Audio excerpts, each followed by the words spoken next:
remember, this is a team that had gone to the conference finals at least in 4 of the last 6 seasons, but had yet to bring home the hardware until finally this year. What a story.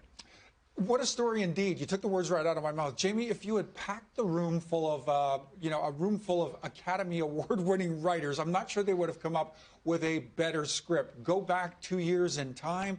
This is the best record in the NHL at that moment, President's Cup winner, and they come within a whisker of actually being the best record of all time across the regular season, only to finish with a really resounding defeat, swept in 4 games by the Columbus Blue Jackets, and all the way back to the following year. Who do they meet in round 1, defeat in round 1, and then go on to hold the Silver Chalice? I mean, really remarkable shift in circumstances. Great story to follow. Lots of really interesting sub-stories laid out underneath all that. And we haven't really dived into the fact that this was an unprecedented Stanley Cup playoffs, right? This was a bubble format that started off in Toronto for them, then saw them win it all in Edmonton without their fans there to celebrate. But, 2020 doesn't matter. There's no asterisk here. Let's be honest. This might be the toughest year to win the Stanley Cup. I think it adds a degree of difficulty that really no other club has had to face, if you think about it. I mean, just as a player, I think through the player's,